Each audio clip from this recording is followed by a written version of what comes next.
It's lovely to see your faces today, all of your faces. It's quite a privilege and a pleasure for me to stand here before you today and try to give you a lesson that will work for you. Some lesson from the Bible that will somehow make you better. I look forward to that. I try very hard to find the content that is necessary for us to go to that next level. And it's not always easy because there's no book other than the Bible and the book of Acts really to show us the way of what's necessary to teach or preach. When I go to the book of Acts, and we go there every week on Thursday, it seems like they're preaching the same sermon over and over again to people who don't know anything about Jesus or the Jewish faith or Moses or even the creation. They don't know anything.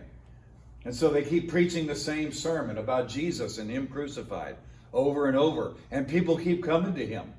And it's a great thing. But once you've learned that Jesus is the Christ, once you have obeyed His call to your life, and once you have submitted yourself to baptism, and once you have placed yourself as a member in a local church, then what? Then we're going to grow you up. We're going to do something, give you something that will take you from the infant stage of Christianity, of just knowing a few things, and then expanding your horizons so that you will know the manifold wisdom of God. And it's piece by piece and part by part. It's not all at once. So if you think it's an easy job to stand up in front of the people of the church every week and find just that right thing to go in there, I'm sorry, it's not as easy as you might think it is, and I'm glad to be here, but it is difficult, and I care very much about you leaving here better than when you came. I care very much about that, and I know the Lord cares very much about that also. As I travel around the area, I notice that there's a lot of churches in our area, and really in about any area you go to. When we drove through Indiana, man, there's churches on every corner, and in Ohio, the same thing. Just seems like there's churches everywhere, and you can't help but judge. Oh, what a beautiful church that is! And you go next one and go, wonder if they're dead. I wonder if anybody's even there, having services because the grass has grown up, the weeds are way tall, or the windows are dirty, or it just looks like maybe the paint job's from 1963. Something that just hadn't been touched in a long time.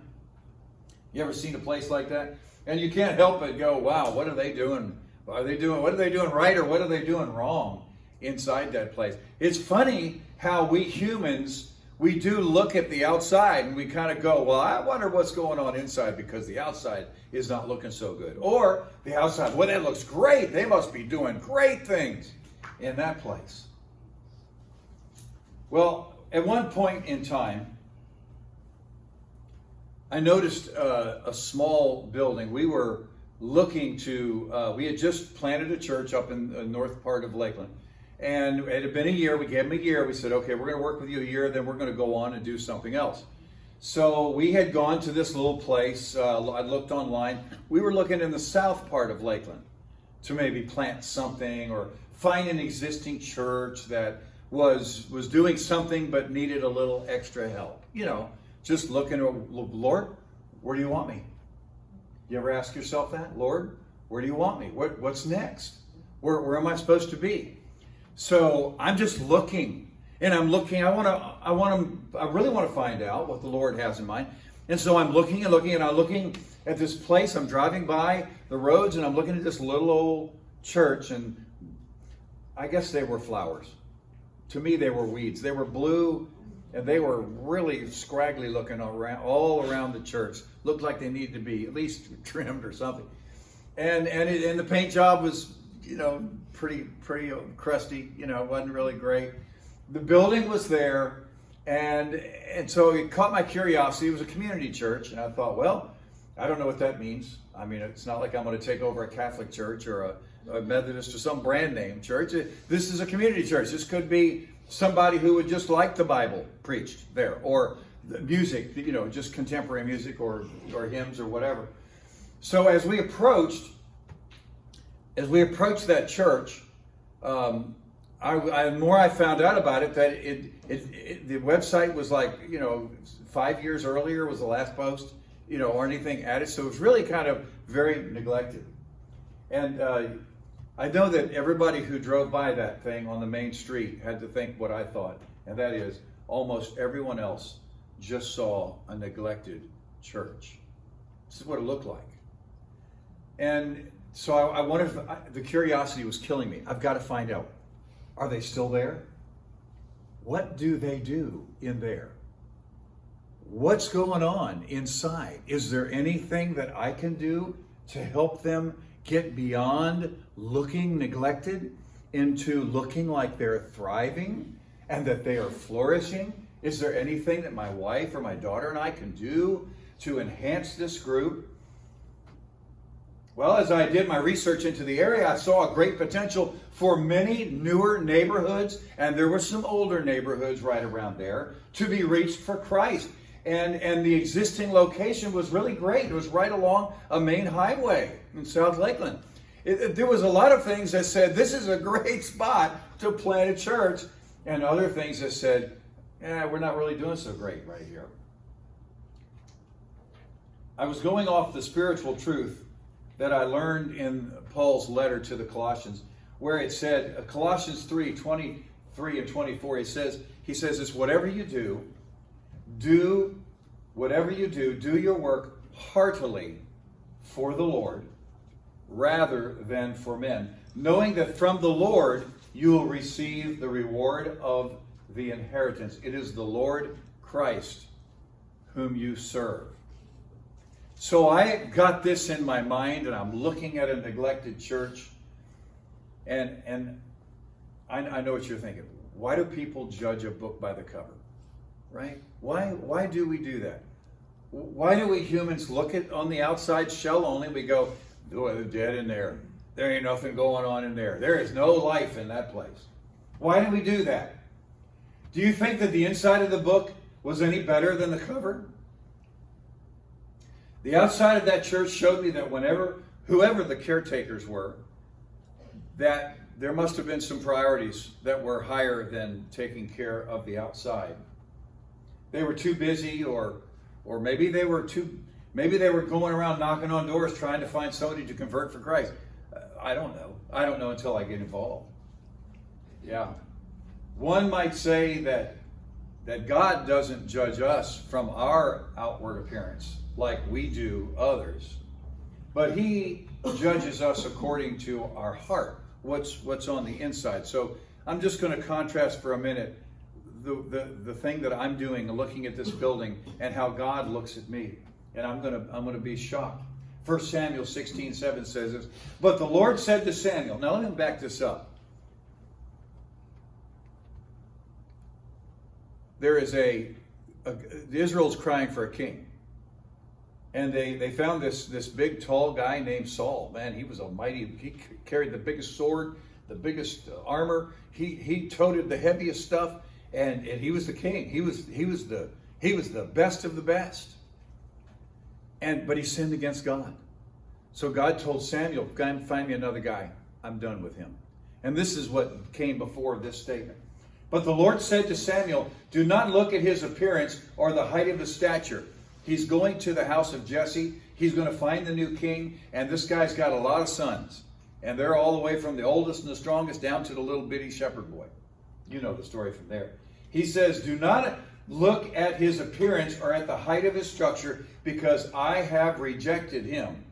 For God sees not as man sees. For man looks at the outward appearance, but the Lord looks at the heart. Okay, this is what God looks at us. He's not looking at how strong we are on the outside. And we could have a beautiful cathedral and be full of dead men's bones inside, because God is going to look at what's going on inside. So just having an ugly church does not mean there's nothing going on. But for us humans, you can't help it, right? We see what we see. We respond the way we respond. So let us give this little rundown church a chance. We went in on a Wednesday night for a Bible study. I think I went by myself one time, and they were still, kind of waiting to see, are they going to eat you? What are they going to do inside that church? Are they going to throw rocks at you for coming? So I show up to the church on a Wednesday night. I think the numbers were still on the sign that said what time. So I showed up, and there was an old guy out front, and he saw me show up. There was 2 cars out there. He saw me show up. He looked shocked. He said, "Whoa, somebody came." And so I get out of the car, and I got my Bible in my hand, and I come up, and he introduced himself to me, and I said, "Hi, I'm just here to find out about the church. I'm looking for a place to worship, and I'm looking at your church, and so I saw you advertise Wednesday. Are you meeting tonight?" He says, "Oh yeah, come on in. There's 6 of us in here." Okay. So I went in and sat down with the 6, and the pastor was right there, and he was teaching this lesson off of this. It's one of these little things you get monthly. It's the Bread of Life or something. One of those little pamphlets that has little Bible studies in it, and you get them every month. So he was just going off one of those, and I'm going, okay, this is kind of all right, not really in deep or whatnot. The discussion was non-existent. It just wasn't real impressive, but I thought, well, I'm not here to find impressive. I'm here to help. So if I'm here to help, that means I want to find somebody who needs help, right? You don't go to a place that doesn't need help to help. You go to a place that needs help if you're a helper, right? So I'm thinking, okay, so far so good. I'm in. I mean, my wife and daughter, when they come, maybe they'll spice up the place a little bit. And so there was room for everything. Well, the pastor was so delighted that I'd come. He said, "Do you believe in divine appointments?" And I'm going, that's kind of a strange thing to say to the guy who came in the first time. And I just planted a church. We're looking to either plant a church or find a church home here that we can help to grow. "Oh, that's us," he says. We want to do that. I need your help." He says, "What do you do?" "Well, I can lead a little worship." "Oh, we need a worship leader." I said, "I can teach a little Bible." "Oh, we need a Bible study." We need a Bible teacher. And I didn't dare go to that. I can mow grass or cut weeds. Because you're going to cut weeds. We need weed cut. I can remodel bathrooms. Oh my goodness, and they did. They needed all that and more. And the poor 6 of them were there, got so used to seeing the same old stuff year after year, they got mesmerized. They got blind. They couldn't see it anymore. So he's excited. Wow, God finally sent me some help. I've been praying for a while. So I'm kind of stoked. I'm going, wow, that's kind of an answer to prayer. Who knew this little old sleepy looking, 1950s looking building could have so much in store for the future? The next week we came back and Pastor wasn't there. And they were all kind of, in the slump. Can I say what's going on? Yeah, Pastor was arrested. He's in jail now. And he pled no contest to a charge that wasn't very nice. And I'm going, really, Lord? What are you thinking? And so then they're all gathering around. I'm going, okay, well, look, I can teach if you like. I can lead the worship if you want on Sunday. Well, we're going to hire a minister that we know, a guy, and if you want to do that, you can do that. And they're kind of all just depressed. They lost their pastor, and to a criminal charge that's just not real. You don't want to touch the guy that got that kind of charge on him. So who knows whether he did it or didn't know it? We didn't judge. He went to jail, and the church was left with whatever it was left with. Well, the church then, we started to grow. They started to hear there's new meat. There's some new influence over there at that church. Why don't we come back and see what's going on? Because the network started down. Hey man, this new family came in and they're wanting to lead worship. They're wanting to do contemporary songs instead of hymns. And we did a few hymns too. We mixed it up a little bit. And the preacher they had hired was really a very knowledgeable. He was a Presbyterian guy and really knowledgeable in the scripture. So things started looking a little better, as we got to the point where we got another ministry couple that was with us at the church plant, they came with us and they said, we want to help you do this too. And he was singing with us and teaching Bible studies, and everything was kind of doing okay. And we saw the number from 6 grow to about 20. And it was just a few weeks, a couple months into it. And we thought, okay, let's clean up the yard a little bit so that people outside don't think we're dead inside. Okay? I mean, I just want to do that. Well, you think I'd ask them to sacrifice their firstborn on the altar? What? You don't like the way we look on the outside? No, it's not really great out there. I mean, you don't come in first off and criticize stuff like that. You have to wait a little bit to kind of show them what you can do, and how we can work together, and rah-rah-ree, let's get this thing going. Yeah, chop chop, let's go. Let's make this thing a big place for the Lord's sake. Well, as soon as we talked about we needed to cut down those bluebells or whatever they were, the weeds out front, and then I mentioned that the restrooms were like 1950s vintage, and they were hideous. Well, I hit a nerve. If you don't like our church, why don't you just go? Can you imagine? Well, okay. Can you see why they're still small to this day? Is there anything coming up here that would let you know that there's a problem in there? They didn't want to go anywhere. They didn't want to change. They liked it just the way it was in 1952. And so as far as me and my family, we had to serve the Lord. We weren't just going to serve the past. You know what I mean? We couldn't just keep things going. That would be stagnating. That's against my nature. That's against the nature of anybody that's in ministry, is to stagnate and get less, or to just be medium. When a visitor comes to our church, what is their impression of us? Now I'm going to make it personal now, because my heart hasn't changed. I'm the same guy that went into this little old thing here, and then planting a church is the same thing. We're cutting a church out of hard rock all around us. I was hoping that the church that closed down the street would have had quite a few people that knew the style and the type and the people involved, that they might be seeking something, but apparently that's not the way it was. A few came and are still here, and we are cutting now a church out of the rock of Valrico.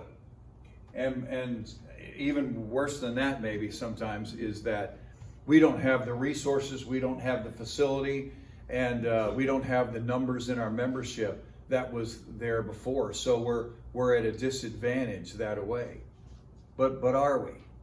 Is it the way we look at the outward appearance? Are we just small and insignificant? Or are we up and coming and going to be the next great thing in Valrico for the sake of the Lord? Not for the sake of Allan. You're probably going to use me for a little while. I'm an old fellow, and then want to get a young guy in here who's up and coming. And then this place is going to bloom and blossom and do great things. And I'm going to be part of it. But there's a lot of room for growth here, a lot of room for great students of the Word to come in and do ministry. This is what I see. This is what the optimist sees. Not who we are, but who we can be. Not what ministry is being done now, but what's available for those who come in and want to plug in and want to be something more than they are, and give their gifts and their talents to the Lord. That's what I see. There's a sister church over in Cocoa Beach. Just lost their minister. They're down to about 30 people. We're not even 30 people. I'd be dancing on stage, 30 people. 30 people, yeah. And because that means we've grown even more. They're down to 30 people, and they're about ready to throw in the towel. And they're going, and I was talking to one of the members there, a friend of mine for a long time. We did ministry together in Jamaica. And I was talking to his wife, and I said, we've doubled in size in a year as far as people that do come or that are on our rolls. And we love that's happening, that the Lord is showing us that there is a positive outlook on our church and our efforts. And I'm not going to get overwhelmed by it's not going fast enough, or we don't have enough for this. That's not going to happen to me. I hope it doesn't happen to you. We are always looking into the futures, that who is going to come in the door next week that we have not met, that we don't know. Somebody who's a friend of a friend of a friend. And we look forward to that. But they are looking at the other side. Woe is us, we are undone. And they're looking at, wow, we've got money to spend. We've got a facility overhead that's paid for. We don't even have to have that much in our offering plate. So we're doing okay, but we can't afford a $60,000 a year minister anymore. I'm not going to say much about the minister, although I know that the people that are left there are depressed, that they're not going to be around much longer. This place that has been around for years and years and years is in decline. She says, Allan, you're crazy. You say you got 24 and you're excited about the future. We say we got 30 and we're ready to pull the plug and sell the building and give it to missions.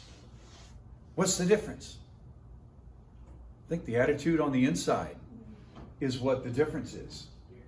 Is anything too difficult for the Lord? Is there any, are we doing what the Lord wants us to do? That's the biggest question we've got to answer for ourselves. And for me and my house, the answer is yes. We are doing what He wants to do. We are preaching the Word. We are being kind to those around us. We are being a light in a dark community. I mean, just this morning I'm going to get donuts and this anxious being comes behind me and is like 2 inches from my bumper and I'm driving the speed limit. I'm just going to Publix on a Sunday morning. I could just feel the pressure. Whoa, where do I go to get out of this guy's way? I see anxiety all over this place. I see people that are not happy, that don't know serenity, that don't know peace. I see people all over the place here who need Jesus, and they need Him big time, and they need Him before they get that big heart attack, before their veins all shrivel up and pop because they're so anxious about things. Well, let me tell you, our job then is to reach those folks. And it's not an easy job. Listen, Jesus was here on the earth, the greatest teacher ever, God Himself in human form, and He had 500 at the end of 3.5 years of ministry. Well, I'd look at that and I'd go, wow, you Superman, you're the man, Jesus. Wow, got 12 disciples or apostles, and you got 500, and of course there was many more that were to come later, but He had a plan. That was pretty good. Man, 500, 3.5 years, we'd be on it, wouldn't we? Wow. He did good. Well, I got a guy who had 14,000 who wrote a book, When God Builds a Church. And the 4th chapter in there, his chapter was on excellence. Excellence was one of the ingredients, he said, it takes to get to that next level of reaching people for Christ. Evangelism demands our best effort. Excellence equals best effort. I know that it is work to be an excellent church.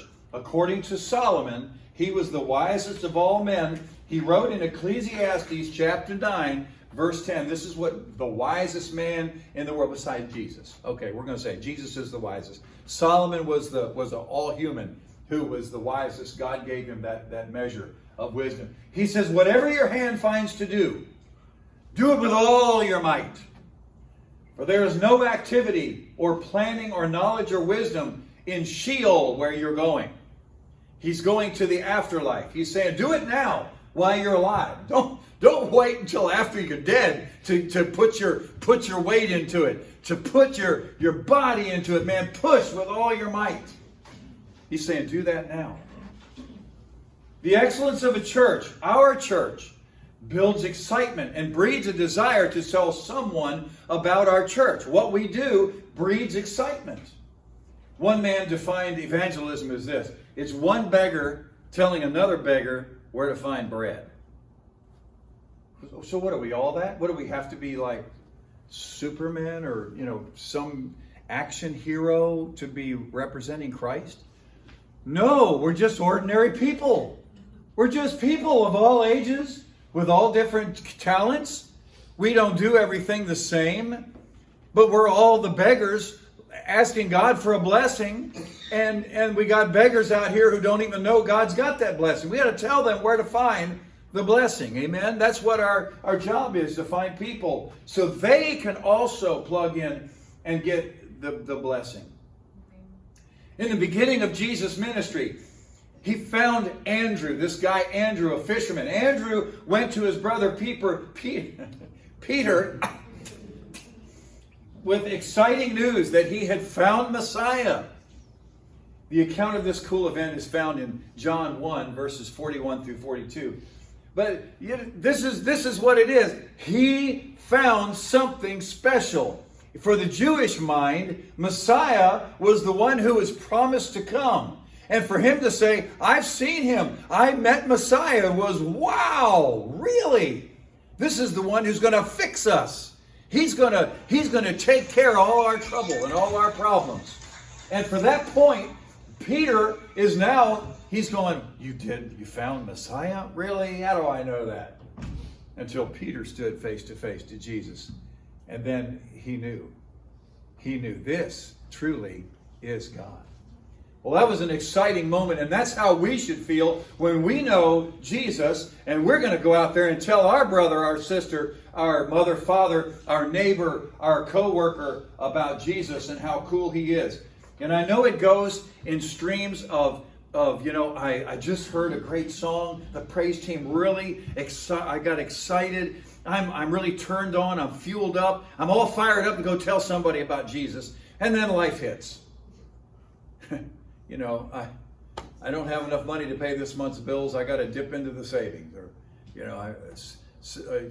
somebody got hurt in the family. Or the car doesn't start. Or for me, the boat won't start. Oh, that'll down me right now. I got all my focus is on get that boat running. Takes it off of the real important stuff, sharing my faith with others. A very large church in Louisville, Kentucky did a survey of all of its members. The survey asked how they became members of the church. 50%, listen to this, 50% said that they were invited by a friend. Their membership was 14,000. That means that 7,000 of those in that church were members of that church. Why? Because somebody simply invited them to come to church. Next is the hard part. The service was presented with excellence, and this is in our hands. Small churches, it's very difficult to do an excellent service when you've got a few people doing a few things, and you don't have a great pool of talent or whatnot to draw from. And we're not going to be depressed over that. We're not going to get overly. I hope you don't not come to church because I'm not as good a preacher as the guy down the street. I know that. I know I'm a work in progress. I'm 68. I'm running out of time. I better get there quick. I'm running out of time here to get good. But and you know what's funny about preaching? I'll tell you something hilarious. You're going to bust out laughing, Brenda. You're going to bust out a belly laugh. I preach a sermon. One person comes up and says, well, that wasn't really okay. That was okay. The other guy, wow, that was the best sermon I ever heard in my life. Wow, you really. And so I'm sitting here confused going, Lord, what do I preach on? It doesn't seem to matter. Somebody in there is going to get it and go, wow. And somebody else is going to go, oh, I heard that before. Old stuff. So I'm not going to get depressed and listen to that little old, the one over here who's going to give me doubts and whatnot. I'm going to listen to the little angel over here that says, keep on going, buddy. Just preach the word. Don't worry about what it is. Just preach the word. If it's the word, preach it. Get it out there. Somebody is going to get it. Somebody is going to do something with it. Well, I want to tell you some observations about excellence. If we're going to be excellent, we're going to have to find the rules. The rules are this. Number one, excellence takes hard work. You can't be afraid of hard work in a church because that's what it takes. And if we all pull together, there is nothing we can't move together when we're all together and strength and we're arm in arm and we're doing what we're supposed to do.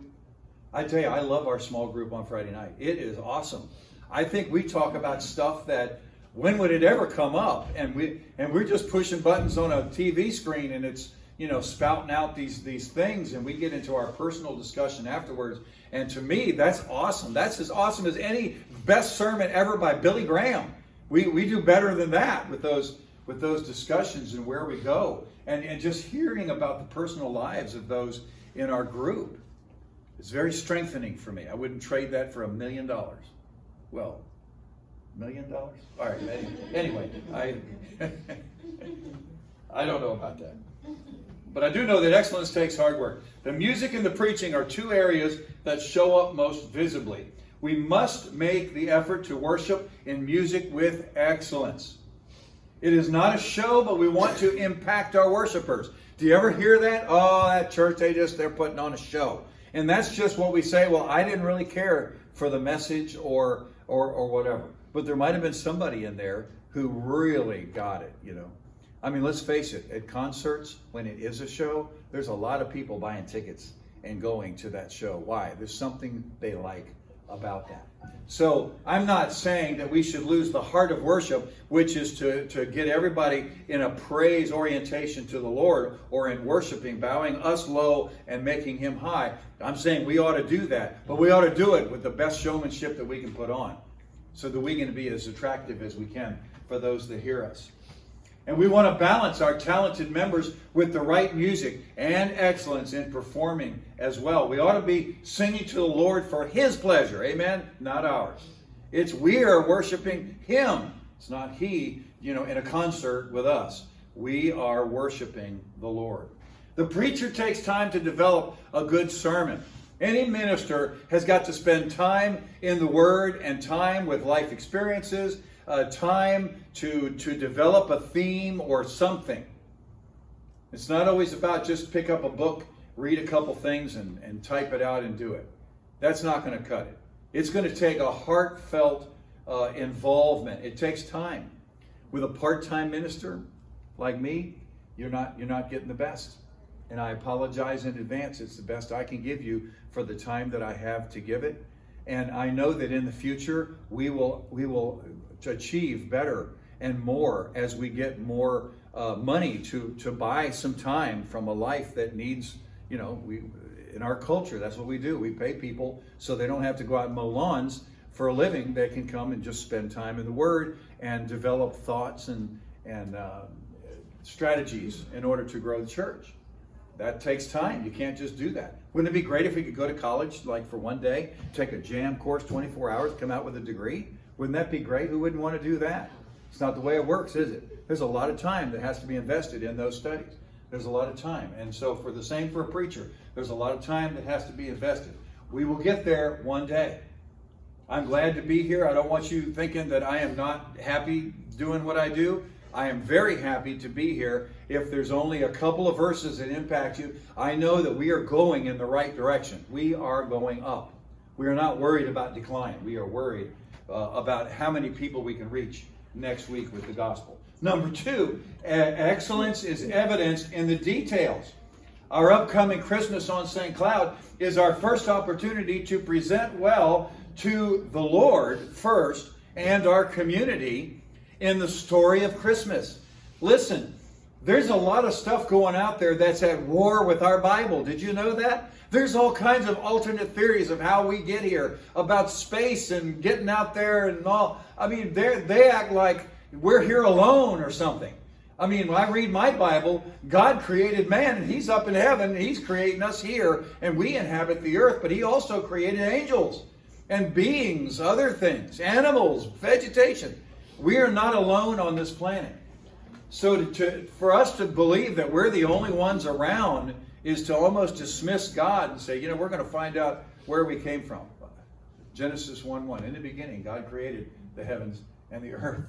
In the beginning, God created the heavens and the earth. In the beginning, God created the heavens and the earth. And the best thing he ever created was you and I, man. He said, all the rest, it was good. Light, there it is, good. Got the sun, the stars, good, real good. Animals, critters, all that, creepy, crawly things, ooh, little bugs, little cockroaches, good. It was a good day. Man, it was very good. Very good.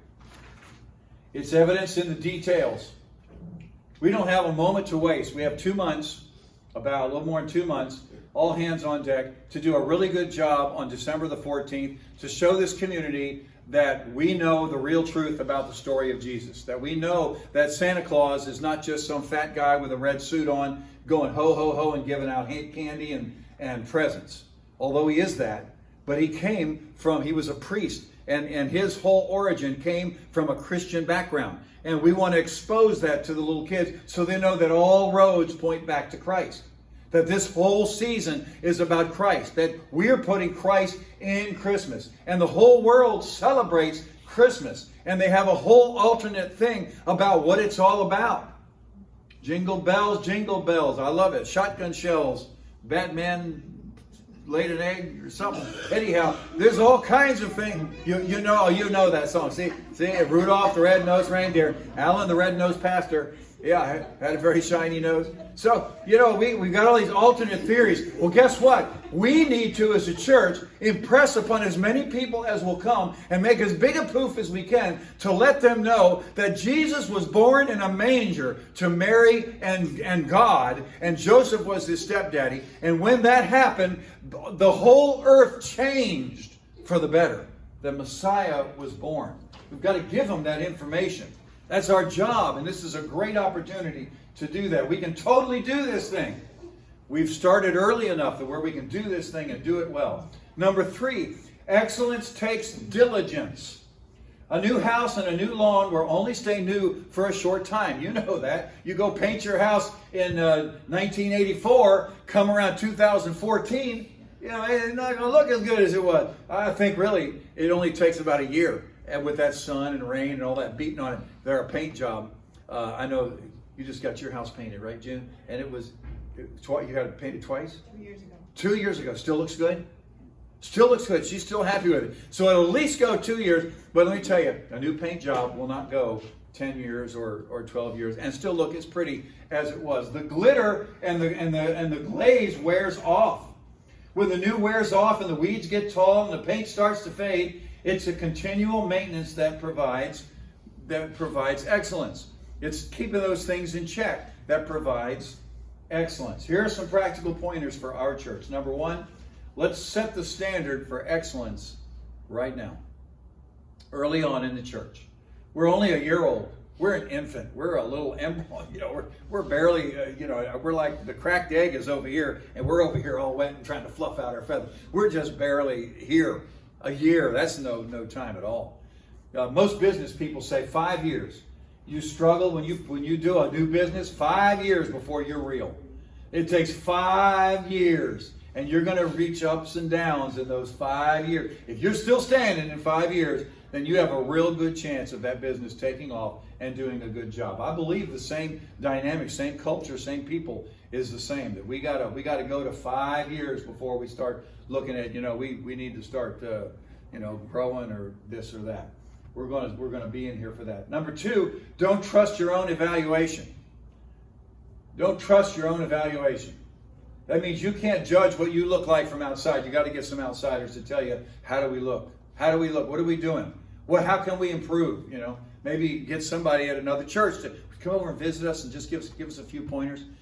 Some people look at that as criticism, and all criticism just makes them shrink down and go, oh man, why don't you just love me the way I am? Instead of, I appreciate that. Maybe that'll help. And I told you a few weeks ago, an old guy came in here looking for a church to use to throw out pamphlets in the neighborhood. And he criticized me for not wearing a tie and wearing blue jeans. And so I didn't know all this. We went to his house, and he was surprised I went to his house. I told him I appreciate your viewpoint. And I thought, maybe I am getting a little sloppy in that area. Maybe I am, because you guys, you see me every week. You don't dare come up and say, hey, Allan, that t-shirt's got a hole in it, or hey, this sideburn is a little lower than the other one. Can you fix that? You don't really do that to me. Well, I don't really have sideburns, do I? I kind of keep cutting plug. So I try not to have a hairdo that'll get all greasy or, and if I get it undone. So I try to keep it down where you can't pick on me too much. I got brand new shoes on. My daughter gave me shoes. So I got brand new shoes. These jeans are pretty new right here. This shirt was the best one in my closet. And the sign doesn't match, but it's the only one I have. So I am what I am, but I want to be the best for you. And I want you to say and criticize not only me, but criticize the others that are in here constructively. We've got to keep it clean. Just tell us what you think in a clean way. And be ready for an answer, though. Be ready for a retort, because there may be something else that you haven't considered in your constructive criticism. Number 3, do only that which can be done with excellence. In other words, don't just do everything. Do what you can do with excellence. Now, we've got an artist here. We've got some teachers here. We've got some folks that are just willing to get in and mix it up. And so I think this Christmas thing is totally doable. But some of you may go, wow, maybe it's a little too big. Well, then let's shrink it down a little bit. Nothing says we have to do everything. The public doesn't know what we're doing yet. We're still formulating what can we do. So this guy says, stick with what you can do. I'm with that. I'm with that. Take my rose-colored glasses and set them down for a second. Number 4, if an activity isn't fruitful, drop it. If we don't get a response, if something that we're doing doesn't give us the response we're looking for, then let's don't do it again. Let's try something different. Let's get out a different book. Let's figure out something a little different. Number 5, let's encourage service in the areas of our giftedness. If we're looking for a Sunday school teacher, then we need somebody who's got a little teaching gift, right? Someone who can that likes kids and can talk to kids. We don't get somebody who can't stand to be around kids. And sometimes we got kids that are just a handful. And you know who I'm talking about? Sometimes they just don't behave the way you think they ought to behave. Yeah, where's that whole Rudolph the Red-Nosed Reindeer song now, huh? Now I'm talking about you.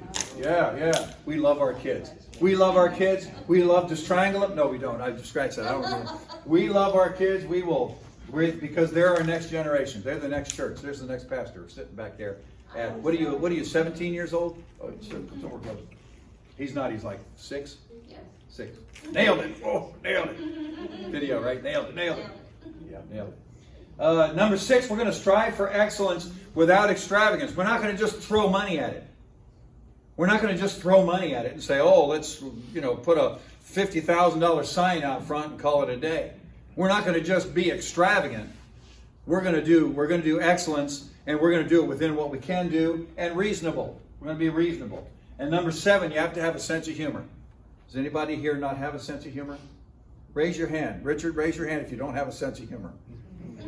I'm not saying you don't have a sense of humor. I'm just saying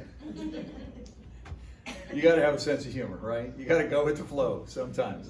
It helps. It helps.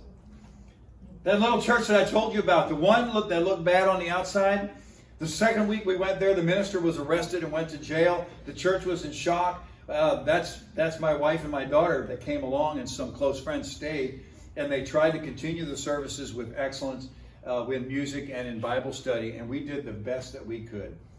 And the guy that they hired to preach was doing a good job for a very technical sermon. I didn't really feel like the heart was in it and all that, but we were there a few months, and we said, this is not going to happen. Because you know what? Change needs to occur. We are evolving into a bigger group, which requires us to change slightly to make room for those who come in. If we get a clique going on, nobody's going to want to come in to a solid clique. Okay, that's not excellence. That's just security. That's just job security. If we lock it all up, we say, okay, it's you and me. Us 4, no more, shut the door. Right? That's security. But that's not going to grow. And the Lord wants us to grow, and He wants us to do things in excellence. Look, we work for the Lord, amen? We work for the Lord. We don't do it for our own benefit. I'm not doing this for the salary. I don't want you to be here because this is some high prestige and socialite status for you to be a member of New Life Christian Church. Remember, I told you had to have a sense of humor. Okay. Nobody's laughing. Okay. Maybe this is the place to be. But we work for the Lord. And I want you to remember the verse that we started out with. Whatever you do, in word or deed, do all in the name of the Lord. That's not what Colossians, that's kind of a paraphrase. It says, whatever you do, do your work heartily as for the Lord rather than men. Okay? So that's our marching orders right now. We've got to see what we do as we do it for God, not for the church, not for mankind. We are going to go out there and reach. The lesson is yours.